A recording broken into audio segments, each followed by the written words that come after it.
Two big things happened this week. One you may have heard about, and one you likely didn't. Let's get this over with.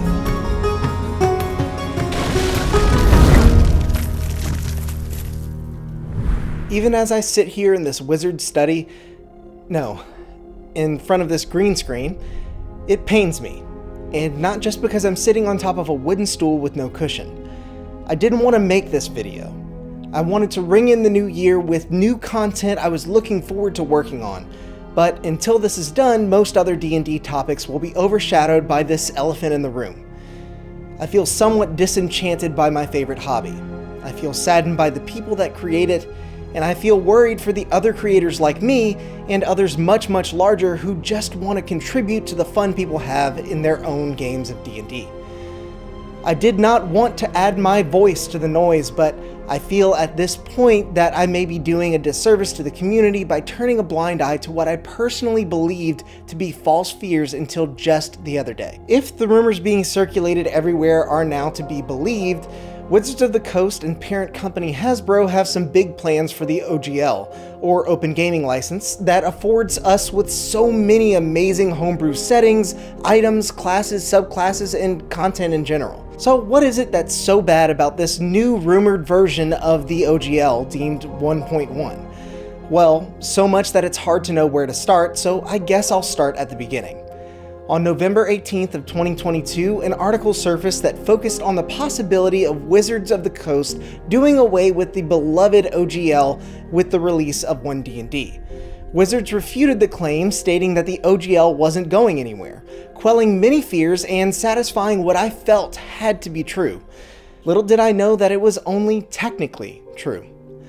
When more and more social media posts, articles, and videos popped up claiming to have new information supporting the former claims that they couldn't share, I assumed it was more rumor and hearsay with the purpose of gaining popularity for their respective channels and brands. So I ignored it. Wizards came out again to clarify more officially on December 21st what their intentions were with the OGL moving forward. Within this post made on D&D Beyond, they focused on many points that I felt were at least somewhat warranted.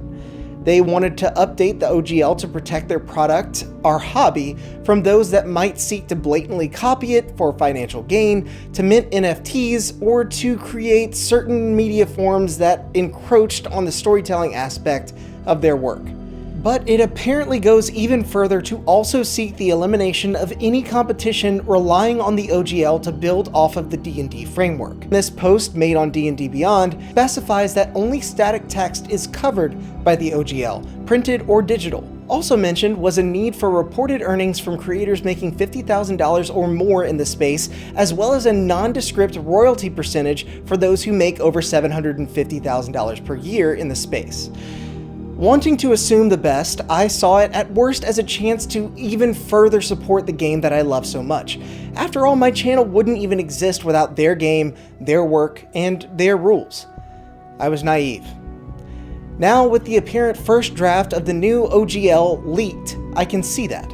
This new version of the document got a lengthy upgrade from the 900-word predecessor to 9,000 words that now seek to slip away the slice of pie that third-party designers and publishers have used to create more play-ready content than Wizards of the Coast could ever make on their own. Without getting into too much of the exact legal jargon, let's talk about the stuff that really makes problems for the community. Supposedly, clarified in this leaked document is the royalty percentage I mentioned earlier. That percentage is not a meager 5% nor an understandable 10%, but 25% of the total revenue for companies that make over $750,000 per year from OGL licensed works. Granted, that royalty only comes into effect for the amount of money over $750,000, but this is still a hefty sum. For example, if your favorite third-party D&D content designer made $750,001, they would owe Wizards of the Coast 25 cents. At this moment, WotC expects that less than 20 companies qualify for this royalty, but I have my suspicions that the true number is much larger. But what really concerns me are the unseen implications of this royalty. Firstly, if you run a crowdfunding campaign and somehow raise $1 million, congrats by the way, Wizards of the Coast isn't taxing the money you make after expenses. They're hitting you with 25% of all of it, unless you fund it on Kickstarter, which managed to talk them down to just a 20% cut to help offset their own hosting percentages. But what's even more worrisome is the potential for the qualifying number to change without much warning. Yes, in this document is apparently some verbiage that conveys the ability for WotC to lower the bar from this lofty $750,000 of revenue or increase the percentage by just simply giving you 30 days of notice. That's insane. I remember the days of my youth when my father, a practicing attorney, warned me of credit cards, loans, and other deals that have this kind of flexibility. I took those lessons to heart, and I cannot, in good conscience, put my trust into something with caveats like this. But wait, there's more. WotC further indicates their intention for clearer markings and symbols to represent what is and what isn't WotC intellectual property in your OGL works, while also stating that they, on the other hand, have full, unrestricted, irrevocable free use of your content made with the OGL. So for example, let's say I publish a compendium of magic items for use in D&D. Perhaps I reference certain spells and mechanics and end up using the OGL as a result. As soon as the very next day, presumably, WotC could publish my work in their own compendium without paying a dime to me. Keep in mind that I, myself, am no lawyer, but if I'm right on this, that's upsetting. More than the reporting of income, more than the royalties, more than the misdirection, it upsets me. Sure, this is probably in there to help cover WotC in case they accidentally use art from, say, Pathfinder on a movie poster like they did here. Whoops, but I don't think it has to go this far. Could they not simply state that they are under no obligation to pay penalties for such accidental uses and would seek to remove such infringements in good faith on future printings? Maybe, but again, I'm not a lawyer, so I really don't know. What I do know is that none of it sits quite right with me. I want to support my hobby and do right by the people that make it. I want them to do well so that we have the chance for more awesome products, movies, games, and stories. But this seems to go way too far. So what can we do about it? Can we just continue to create third-party content for 5e? Nope. This document also intends to do away with the old OGL that so many companies operate under, putting their work and staff in jeopardy. Well, screw it. Let's just play Pathfinder then. Can't do that either. Paizo, the creators of Pathfinder, operate under the original OGL and may be in a heap of trouble themselves if all this is true. In my eyes, there is only one logical recourse. We voice our concerns. It's what I'm doing right now. And at the end of this apparently leaked document, there is a bit of flavor text from WotC that talks about the possibility for change as a result of pushback.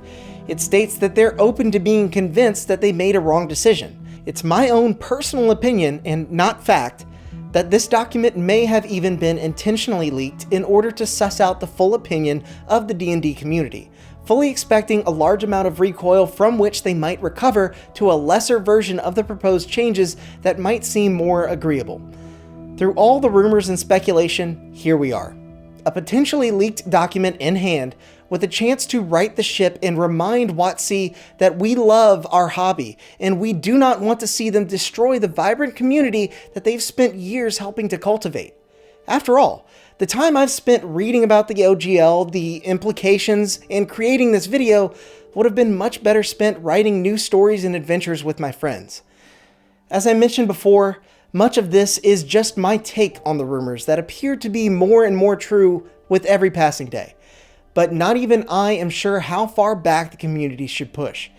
If the old OGL worked so well, and Wizards of the Coast truly just want to make their terms clearer, perhaps they should completely remove any talk of royalties and unhindered free use for works made under the umbrella of the new OGL. But let me know if you think otherwise. I'd love to further gauge the opinions of my peers to help better understand where we should go from here. Like the video and subscribe for more updates, and as always, go out there and make some chaos.